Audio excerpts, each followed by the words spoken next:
E aí, pessoal, estamos de volta. Como sempre, segunda-feira a gente trata de atualização legislativa. Eu queria falar um pouquinho sobre a perda da vigência da medida provisória 700. Inclusive, eu já lhe aviso que na próxima segunda a gente vai falar também da perda da vigência da MP 703, né, que alterava a lei anticorrupção, a lei de improbidade. Alguns alunos já pediram isso, vou falar disso também. Mas eu já tinha separado aqui, inclusive, a pedido da Jéssica Savi, né? Eu já tinha recebido aqui um pedido dela de informação acerca dessa MP 700 e a perda da vigência dela, e eu achei isso bem bacana. O que acontece? Primeiro é importante que você entenda que a medida provisória 700 de 2015, dezembro de 2015, ela alterou o Decreto-Lei 3365, que é o decreto que trata acerca da desapropriação, né? O procedimento expropriatório, fala da desapropriação por utilidade, necessidade pública, perfeito. O que ela teve de alteração e seria relevante que fosse mantido? Porque a MP perdeu a vigência, né? Passaram-se os prazos lá após a prorrogação e ela perdeu a vigência. Ela não perdeu a vigência porque o Congresso não concordava com ela. Ela perdeu a vigência porque nós passamos 5 meses no Brasil sem Congresso, né? A importância era o impeachment, então não se fazia muita coisa. Enfim, em razão disso, a medida provisória perdeu a vigência.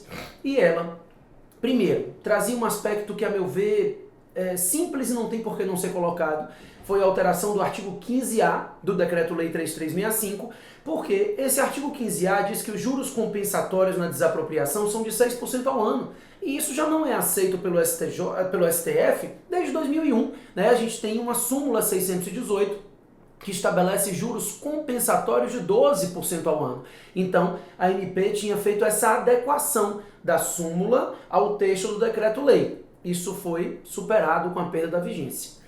Além disso, a MP fez uma questão interessante. Ela alterou o artigo 3º do Decreto-Lei 3365 para dizer que empresas privadas que executam obras públicas por meio de empreitada integral ou contratação integrada podem efetivamente realizar o procedimento expropriatório. Não podem declarar utilidade pública ou interesse social, mas podem promover a desapropriação. E isso também foi suprimido. A gente sabe que algumas entidades privadas podem promover desapropriação. Isso acontece, por exemplo, com concessionárias de serviço público, isso foi mantido, mas as empresas privadas que executam obras e que poderiam promover desapropriações em virtude da alteração feita no artigo 3º pelo MP 700, perderam esse benefício, perderam essa legitimidade para promover desapropriações, tá? Além disso, a MP 700, ela tinha estabelecido as regras de retrocessão e predestinação, que nós temos regulamentado hoje no Código Civil, que não é o local vigente, né? o local correto. O artigo 519 do Código Civil trata da retrocessão como direito de preferência. Lembrando a vocês que a retrocessão ocorre todas as vezes que o Estado desapropria o bem para dar destinação pública e não o faz. Não dá destinação pública ao bem, quando então o proprietário pode requerer o bem de volta. Existe uma polêmica que não tinha sido resolvida com a MP acerca da natureza de direito real ou pessoal, se o particular que tem o direito de retrocessão pode buscar o bem na mão de terceiro ou não, né? Isso não tinha sido resolvido com a MP, mas ela pelo menos tinha regulamentado essa ideia de que ou o Estado dava destinação pública ao bem, ou ele dava uma outra destinação pública, mesmo que não fosse aquela originariamente prevista, chamada predestinação lícita, ou então ele oferecia o bem de volta ao particular, ao proprietário, direito de preferência desse particular. Isso foi suprimido com a perda da vigência. Além disso, a medida provisória trouxe um dispositivo que aí sim gerava polêmica e não era uma polêmica boa, não. O que acontece? A alteração feita no decreto-lei estabelecia que não haveria juros compensatórios nas desapropriações para fins de reforma agrária. O STJ não concorda com isso e a jurisprudência como um todo não entende razoável que não haja os juros compensatórios, né? Uma coisa, pessoal, é você não estabelecer o pagamento em dinheiro, que na minha opinião já é uma sanção, né? A lei trata de desapropriação em títulos da dívida agrária e ela regulamenta isso, inclusive, quando a gente verifica o artigo 184 da Constituição, sem problema. O grande problema é que os juros compensatórios, eles existem para compensar a perda do bem antes do sujeito receber a indenização justa. Então, em muitas situações, ele perde a posse do bem antes de receber a indenização justa e, por isso, no momento que ele for receber a indenização, vai ter que ser acrescida de juros compensatórios para compensar esse lapso temporal. Pois então, esses juros compensatórios haviam sido suprimidos em virtude da medida provisória 700. O fato é, a MP 700 perdeu a vigência no final de abril, início de maio, e a perda da vigência da MP 700 ainda não foi regulamentada.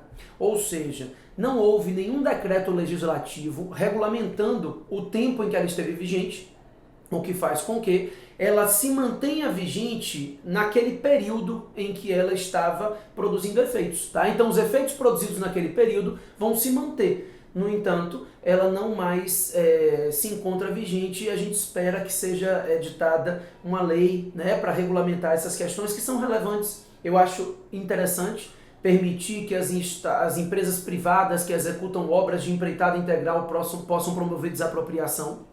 Acho relevante que a retrocessão e a predestinação lícita sejam regulamentadas no Decreto-Lei 3365 e também que se adequem os juros compensatórios à súmula 618 do STF. Em relação a essa última alteração, eu não concordo com a medida provisória. Acho que, apesar da desapropriação para fins de reforma agrária ter um cunho sancionatório, um cunho social, ainda assim, na minha concepção, é razoável, é justo que o sujeito receba a indenização acrescida de juros compensatórios sempre que ele perder a posse do bem antes do valor integral da indenização. Bacana? Como eu prometi, na próxima semana a atualização legislativa da gente vai ser sobre a MP 703 e a grande polêmica da delação premiada na ação de improbidade, né? Porque estava permitida enquanto a MP 703 estava vigente, só que ela perdeu a vigência e também ela tinha alterado alguns aspectos do famoso acordo de leniência. Na semana que vem bomba porque essa questão de corrupção tá bombando, tá bom? Então, continue na semana, continue se inscrevendo, continue assistindo os vídeos. A gente ainda tem alguns vídeos essa semana para tratar do nosso manual, fazer comentário do manual, tirar as dúvidas das redes sociais e também revisar um pouquinho a matéria. Vou revisar atos administrativos porque todo mundo pediu, tá? Revisão rápida, mas a gente vai se encontrando. Até a próxima.